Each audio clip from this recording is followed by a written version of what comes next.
No matter how much groceries cost, people still got to eat. Chair Powell, will the Fed's interest rate increases bring food prices down for families? I wouldn't say so, no. Which side are you on? Which side are you on? We talked earlier in the show about, attacks on working people. And that's not the only attack on working people. Inflation is also an attack on working people, obviously. And Biden is not doing anything to ease the impacts of inflation that it's having on working people. And in fact, he seems dead set on listening to people who want to make it worse. It's insane. To start off, he, amazingly, he said he is consulting Larry Summers, of all people, on economic advice. For people who don't know who Larry Summers is, Larry Summers served on the National Economic Council under Reagan. He was Treasury Secretary under Clinton. He went to Epstein's Island at least 4 times. He served as director of the National Economic Council under Obama, is in large part responsible for the lackluster response to the Great Recession, holding back government benefits for people and shooting government benefits out of a cannon to big corporations. He is recently quoted as saying that we would need 5 years at 5% unemployment to bring inflation down, which is insane. It is insane because we are currently at an unemployment rate of 2 or 3%, something like that. He is calling for millions more people to be out of work, and that is not accounting for the fact that millions more people have dropped out of the labor force. At what point do they just start saying, "Hey, in order to kill demand, people. We should just kill people"? We should just kill people. I mean, it seems like they're verging pretty close to that. This is falling in line with the Fed's strategy, the Federal Reserve's, their strategy to cut inflation as well, which is to raise interest rates to bluntly cut demand. Don't take it from me, though, that this is going to be disastrous for working people, that it is not going to help working people. Let's take a listen to Trump and Biden appointed. Jerome Powell was appointed by Trump and reappointed by Biden. Insane. These people, they're insane. Let's take a listen to what he said at a Senate hearing last week with clips collected courtesy of our friends over at Means Morning News. You should subscribe to them at means.tv. Let's play that clip, Adam.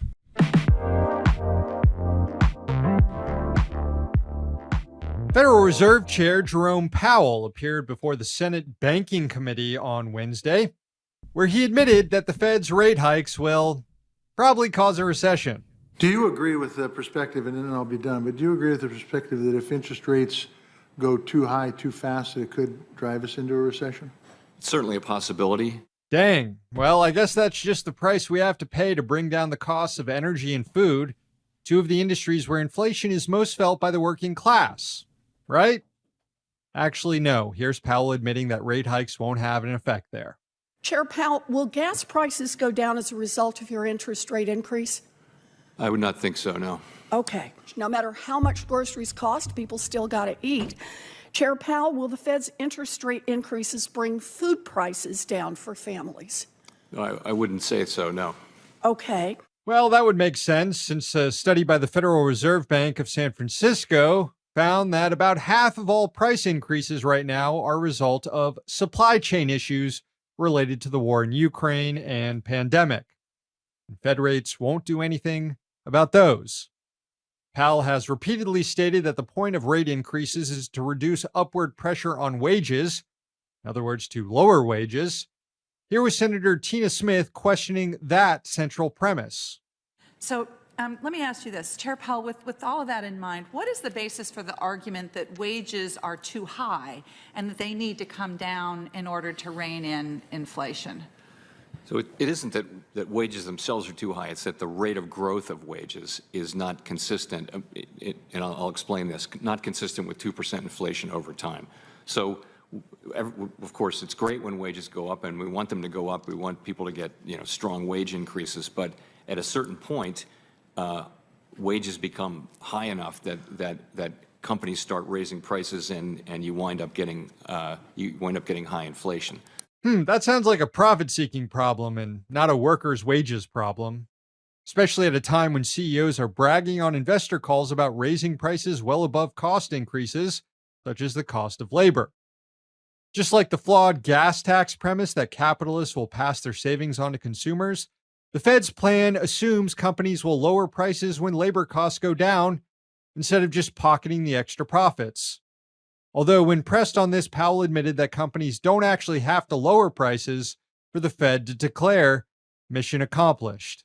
And what would you expect if wages started to stabilize, as you say, they stop increases? How long would you expect it to be before the prices that consumers are paying would start to go down? So Are they ever going to go down? It depends in prices don't have to go down for inflation to go down. So Right. if prices remain at the same level, inflation goes to zero. The problem is, though, workers are going to be making less money to pay for those still elevated prices.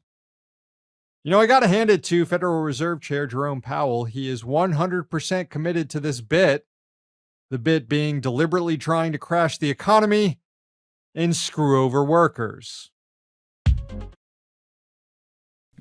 Crazy.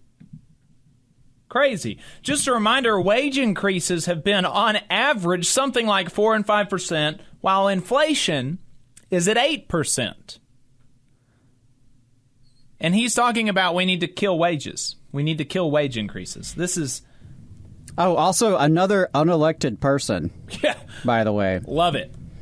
I thought that only happened at the Politburo in China, or perhaps the council in Iran of mullahs. Sam Cedar over at the Majority Report had a great interview on Thursday about inflation's causes with an economist. It was really illuminating and a lot more in-depth that we'll be able to go into here, and a lot more grounded in reality than what you're going to hear on Corporate Talk Radio. And here again, while forces are actively attacking working people at the Federal Reserve, Biden is silent.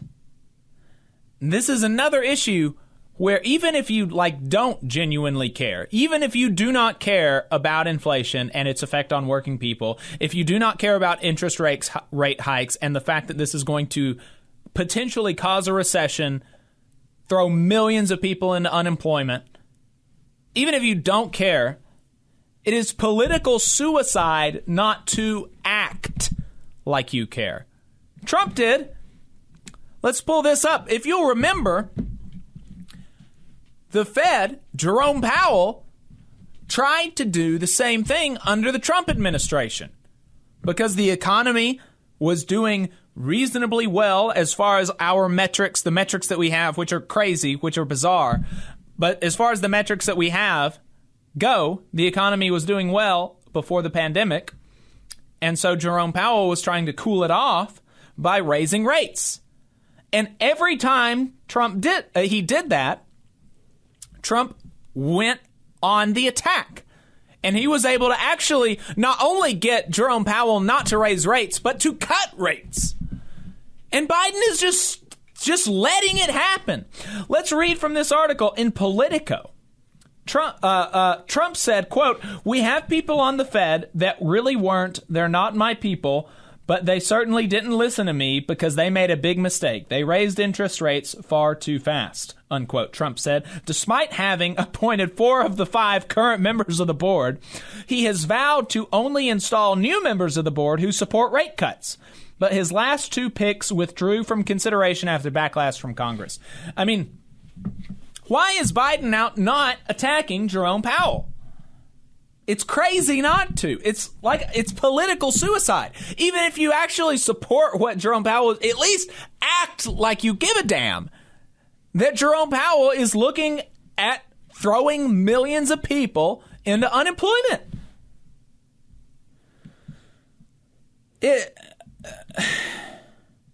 It's unexplainable. It's just totally like they do not care about winning.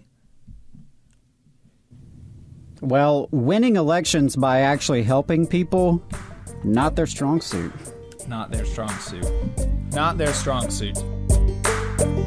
You just saw a clip from the Valley Labor Report. We are live every Saturday morning from 9:30 a.m. till 12:30 p.m. And we pride ourselves on keeping all of our content free to everybody so that we can talk to as many working folks as possible. If you support the work that we're doing, you think that it's important, you think that it's good, then consider making a monthly contribution to the project, and you can do that on our website, tvlr.fm.